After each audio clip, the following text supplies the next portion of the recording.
Time to talk day 2 of Bears training camp and give you guys my biggest takeaways and updates from day 2. So what is going on, y'all? Faiz Sports Style back at it with another video talking some NFL here to talk about the Chicago Bears. So if you're a Bears fan, guys, please do hit that subscribe button down below. Please make sure to hit the bell icon so you're notified every time I drop a new video, and let's hop right into this. As always, I got 3 takeaways for you guys. We'll start with takeaway number 1, what everybody wants to talk about, the offense. And yes, the offense did struggle on day 2 as well. And now look, I'm just going to go out and say it. The offense is going to continue to struggle, okay? It is going to continue to struggle probably day 3, 4, 5, probably for the majority of the early portion of training camp. Why is that? Let me think about it. Oh, wait, this is the first year under a new head coach with a brand new offense. So installation, learning it, details, all of that are going to take time, people. All right. And here's the thing. Where they struggle and what they struggle with matters. They're struggling with details, with the huddle procedures, getting lined up, false starts, botched snaps. It's not like Caleb Williams is sailing guys, and throwing over them by 15 yards and he's missing targets and guys can't catch, guys can't block. Like, it's none of the tactical items. It's the small details. Now, Ben Johnson, as mentioned, is a stickler for the small details because they will add up over the long haul, and that's how you become a great football team, is that you're great in the details. But the base fundamentals, there's nothing wrong there. I believe the Bears are going to be just fine.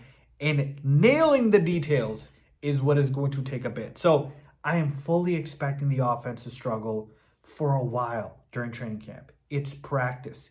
You want to try stuff in practice and fail. This is the time to fail.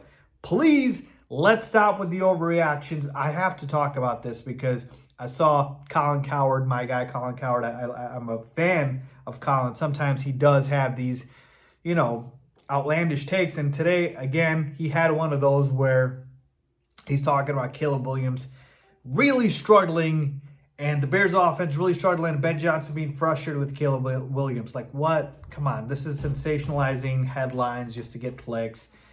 And we know that that's not the case here, okay? Caleb Williams is going to be just fine because think about it like this, folks. If the offense was looking amazing, but the season comes around and they don't perform, nobody's going to care about what happened in training camp.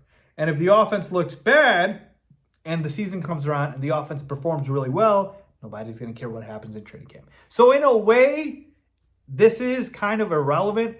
It is fun to talk about, and I do think that there are some takeaways you can have here. But overall, big picture stuff is when the season comes around, that's just what matters and how you perform.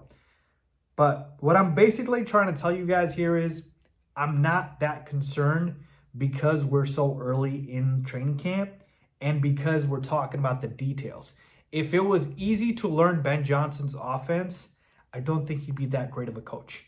It is a hard offense for a reason because he is that elite, he is that smart, and he is that detailed. So it takes a little bit of time, guys. All right, just have some patience here. And I'm talking to the national media more so as well. So that's the first part, okay? The offense did struggle, but let's add context, which nobody wants to do these days.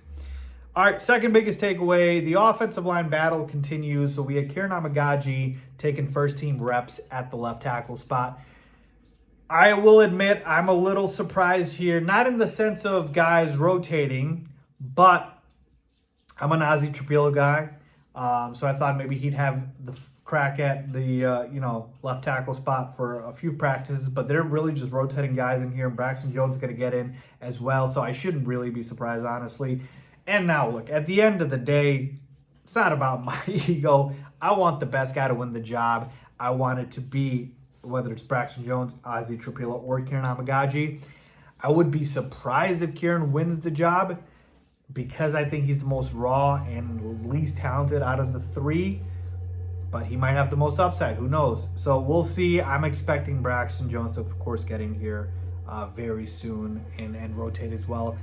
But this is just going to be such an important decision because we're talking about the fifth starter on the offensive line, in which you were talking about Caleb Williams' blind side. And, you know, it's the only position on the offensive line that's not set. Every other position is set. So this is just going to be such an imperative battle, and I can't wait. And I think it is going to take, you know, midway till the end of training camp to determine who is going to be the starter. Okay?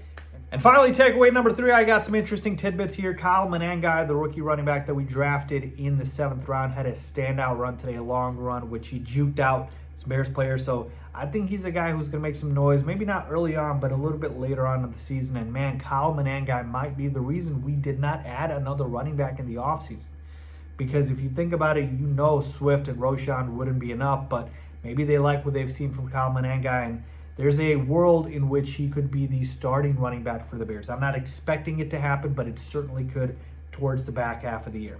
All right, another interesting tidbit. Tyson Bagent was the quarterback 2 for the Bears. I think it's interesting because there was some talk about Case Keenum maybe being the backup, but at this point, we know Case Keenum is more of a teacher / clipboard holder than a quarterback. Tyson Bagent's more talented, and he should be the quarterback 2 for the Bears. All right. Another interesting tidbit here, Nashawn Wright has been starting alongside Tyree Stevenson as the cornerback 2 with Jalen Johnson being out. So to me, that's interesting. That definitely helps his chances to, you know, obviously make the team.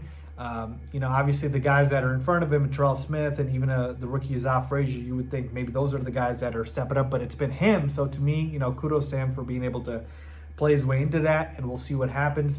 And then finally, Luther Burden's still out, man. The absence for Luther Burden is going to be something that we're going to keep an eye on. I'm not happy about it, but it is what it is at this point, just hoping that he doesn't miss any time during the season.